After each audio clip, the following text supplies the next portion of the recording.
Hi everyone, this is a quick tutorial on how to submit to SmartThinking tutoring services here with LSUE. Now, most of your English classes, I assume, will not have you or require you to submit to SmartThinking, but for this course and for the one I teach after this, you are required for every draft to have at least one SmartThinking tutoring response form, right, from our tutors. So I'm going to walk you through exactly how to do that very quickly. You can obviously explore all of these resources on your own time. Send me your questions if you have them. I'm going to walk you through just what the course requires of you at this point. Okay, so let's get started. You have to log in first. Let's say you come to your My Courses page, see the little HTML at the top here.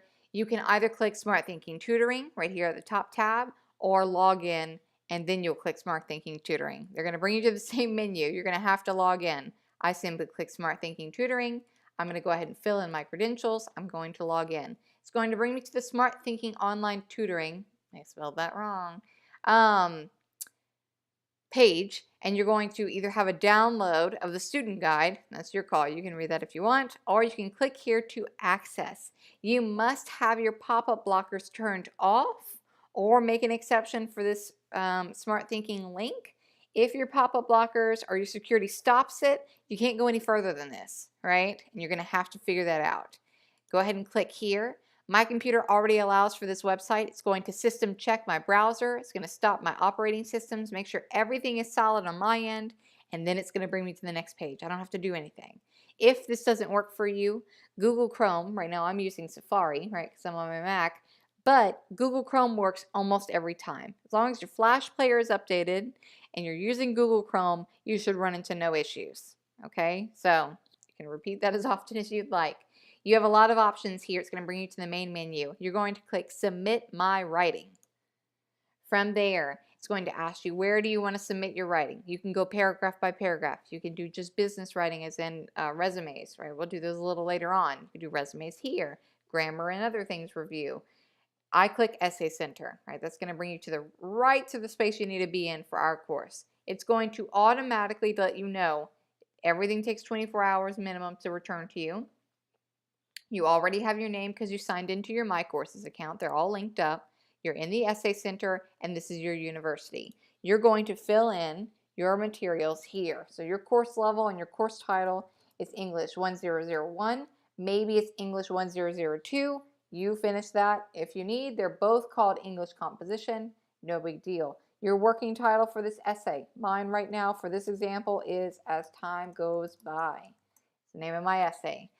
I put it in quotations because that's what you do in English grammar. You provide quickly what the assignment is absolutely requiring of you, so that tutor knows exactly what they should be looking for, right? I know this is usually for your first assignment, let's say, 5-paragraph essay, correct grammar. I choose the topic, and let's say, I guess content makes sense, right? Pretty simple sentences there. Basic instructions. You have an instruction sheet. If you'd rather copy and paste everything from the instruction sheet into that box, you can. That's your call. Otherwise, you can kind of summarize what you know the paper's about. For this time, for this tutor, I'm going to pick one thing, maybe two things that I think need real focus on, right? I think maybe my main idea or my thesis isn't very strong, and let's say for this example, I'm worried about my grammar and mechanics, right? I check those two boxes. My tutor knows exactly what to look for. I'm not saying they're not going to look at these other things, but they're really going to give a fine eye to the two things you click, right? From there, you're going to press either first available. Let's say this was English as a second language paper. You'd want a specialist in that field to look at it. If this were a business or a resume upload, you want a business or tech writing specialist to look at it. And if this were a creative writing piece, let's say in your narrative essay for English 1001, you have a creative writing specialist available to you as well, right? You can have them look at your materials. For me, for today, first available is the best, right? You just want to get it done. You want to choose that file. You're going to click Choose File, and you're going to find wherever you saved your rough draft or your final draft. For now, I'm in big long spaces here. Wherever you saved your paper, find it, right? Just like you normally upload. I saved mine right here on my desktop. You can see it over here. You could always drag and drop, or you can just click on it through that file.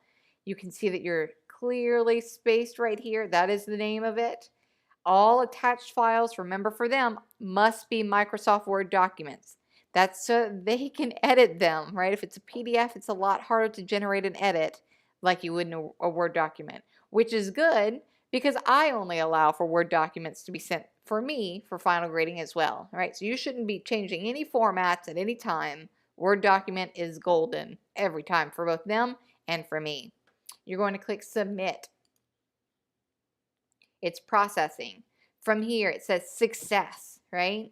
Would you like to expedite your essay? That means, let's say you don't have 24 hours to wait and you really screwed up and you got to get this paper back from this tutor as soon as possible.